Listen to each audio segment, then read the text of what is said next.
really disorganized. Everybody gets what's in the top. You buy either one, you get the shit at the top. You get the themes, you get the new characters, and you get 11. Just if you only buy the character pass, you just get colors, and that's it. That's a really fucking wild infographic. Oh, wrong keyboard. UnjustFrames is on the left.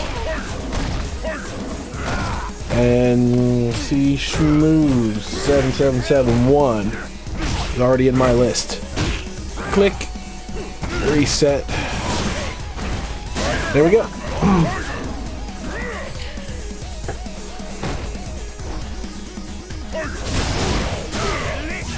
Alright, boys and girls, I think we are in business. Everything seems to be going. Match looks okay so far. Audio's good. Video's good. Everything is good. Nothing's on fire. I call this a win. So this is our first match of the day. CSmooth been coming, hanging out with us every weekend.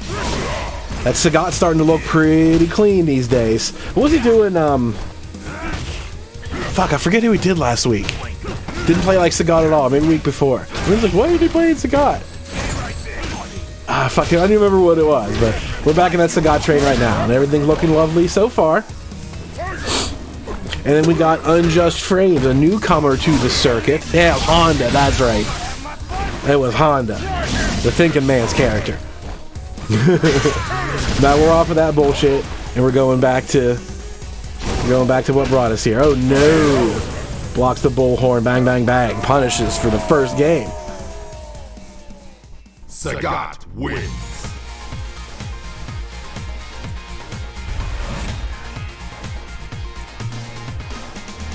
Alright, so UnjustFrames playing Birdie. Like I said, the newcomer to this little circuit we got going on here.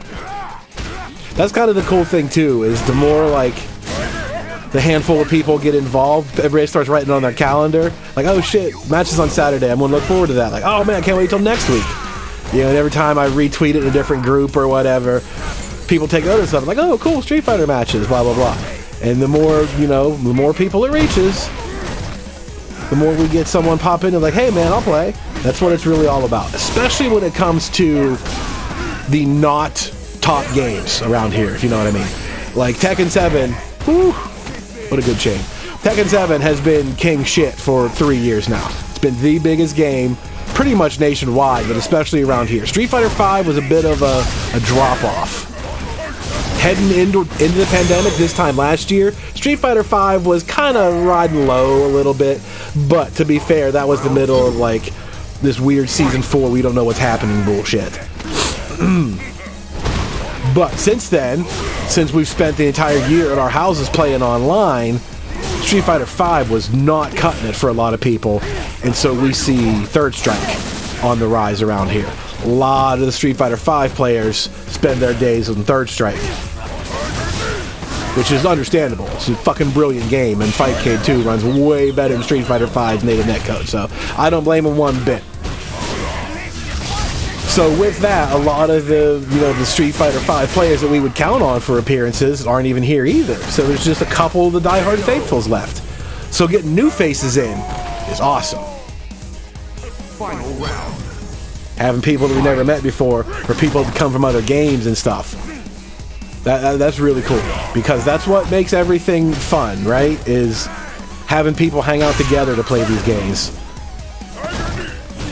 Having someone new you never met before, you play them, and either kick your ass and not like, alright, I'm gonna go get that guy. Or you kick their ass like, yeah, I told you we were nice around here. You know, it works for either way. That's always the best part, win or lose.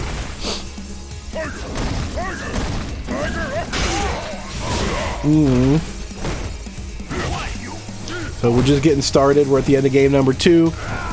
I blocked out 3 hours just for Street Fighter matches. Got nothing better to do on a lazy Saturday.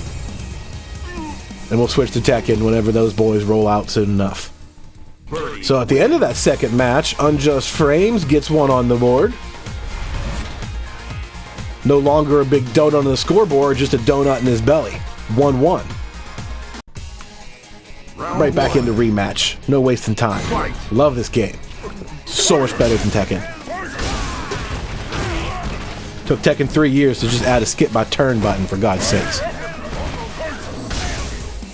Not to mention you can't even set first to 3, first to 5. That's the best part. If I had to pick one functionality beyond the basics for a lobby to have, it's set limit. It's to set engagements to first to 3, or set it on infinite rematch. Like Soul Calibur has infinite rematch, but it's a separate, complete fucking room. You can't just like turn it on. Otherwise, it's 1 in, 1 out, just like Tekken is. First to 3, first to 5, that is the best. That's super handy. It saves everybody so much time. Keeps you in the rhythm of the game without having to sit there and load and all that stuff. Definitely a fan. So game 3 starts off with Smooth in the lead one more time. Takes the first round. Little bit of a deficit so far, but none the worse for wear. Catches a Tiger Knee, charges up. Boom. Armor move, connects. Jumping, just quite missing. There we go. Confirm into another headbutt. Decent lead for Birdie. He's got the corner pressure. Oh, gets thrown and flipped around.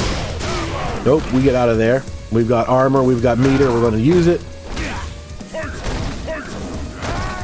Alright, nice, kind of a late jump over. I'm surprised he's not getting DP for some of these.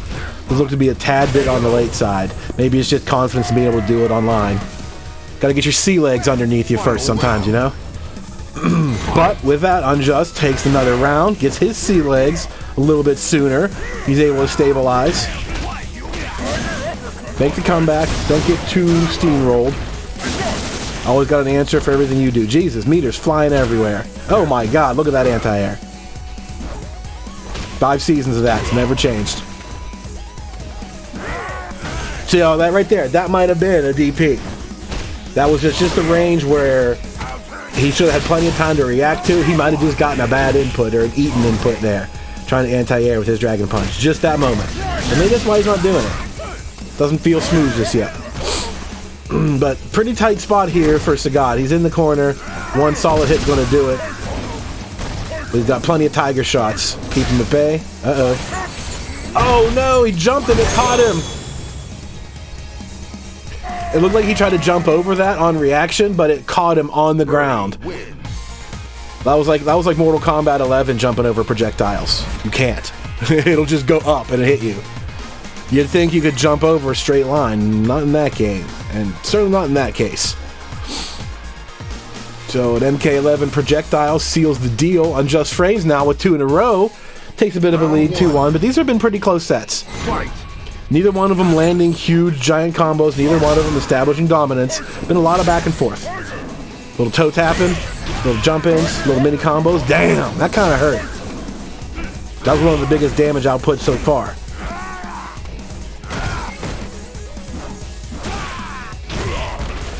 Trade some sweeps.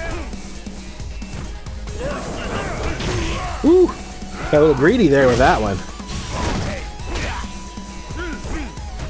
Ooh, that was a weird sequence. Was that I don't know what happened there.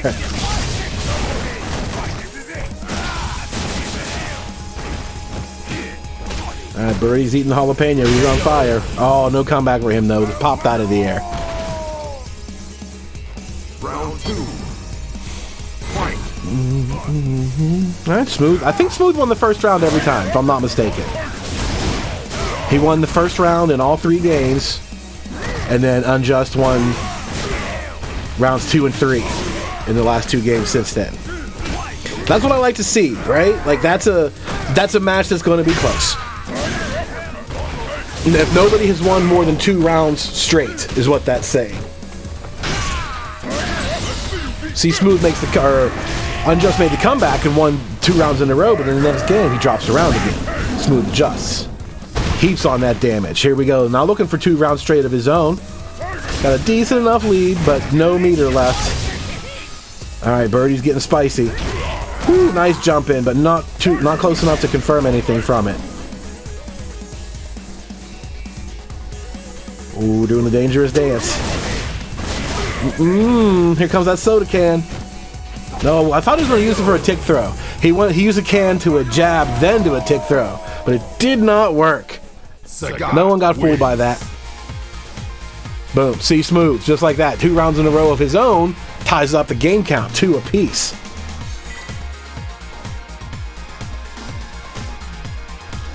Opponent is currently in the menu. We get a character switch. No, just a load time. Okay, fair enough. Right back in it. Game number 5, 4, 5. It's 2-2. This is game 5. Birdie with the throw into the corner. The dolphin dive gets blocked and punished.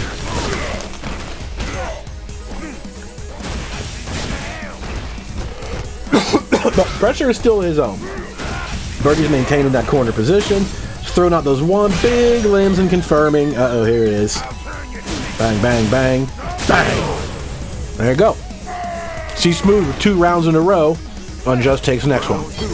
Nobody's won 3 rounds straight yet. And like I said, it's not fast and violent. It's not like it's just boom, a swept round. Every round has been some exchanges. A little bit of back and forth, a little bit of throws, some position changing. Dead even momentum this entire time.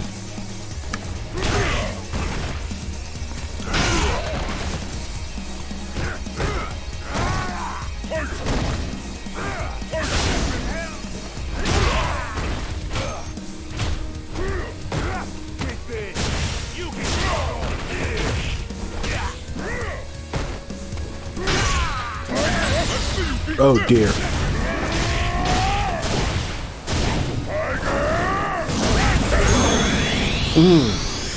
Cool looking combo.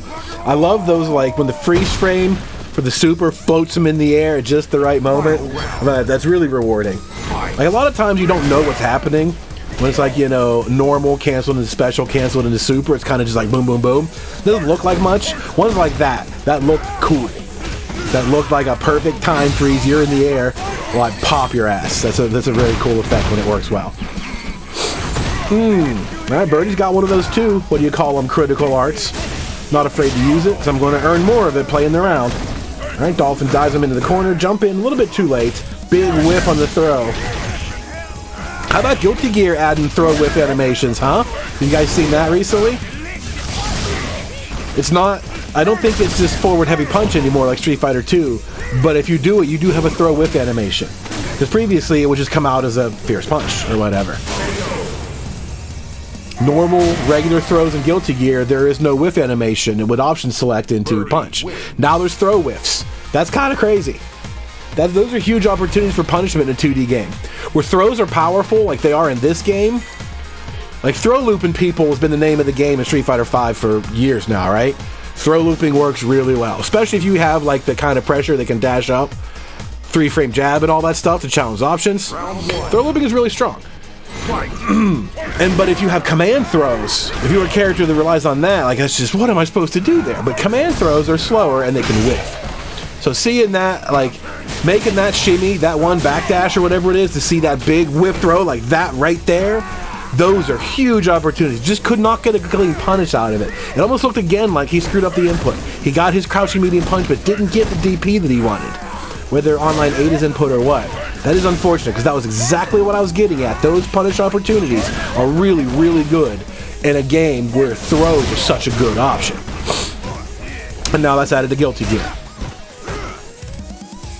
You can run up and pressure and mix up and tick and all that, and your throw whiffs, that's punish too.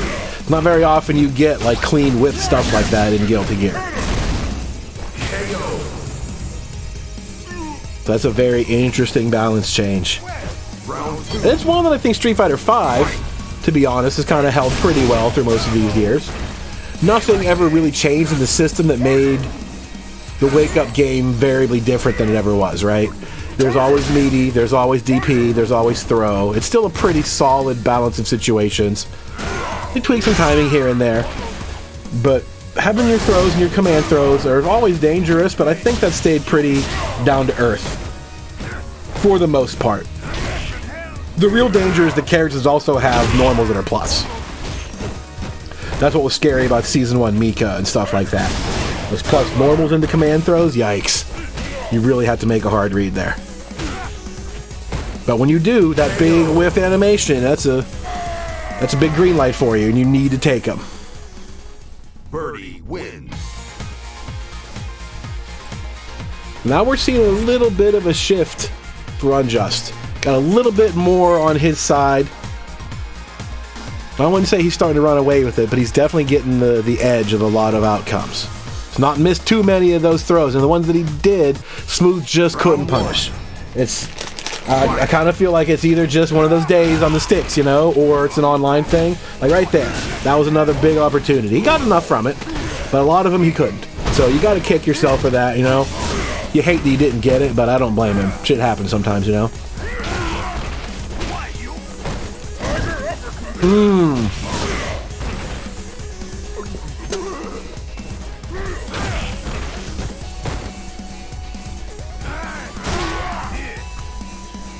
I'm just out of range of that confirm. We got a lot more there. Oh no.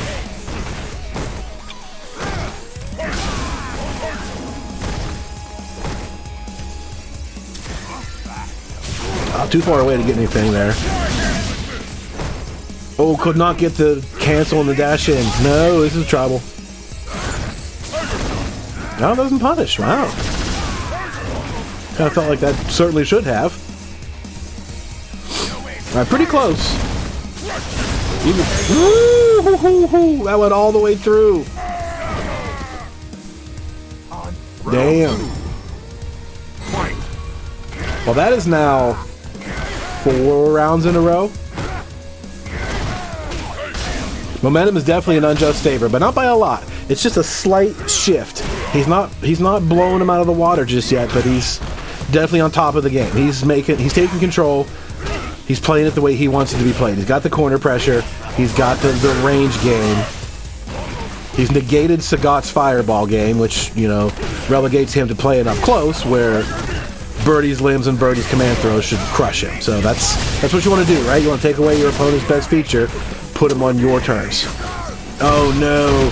Now we're just playing games with him. Soda cans into command grabs. But it's still close at the end of the round. Still close, but not close enough. The extra range on those normals was just enough to do it.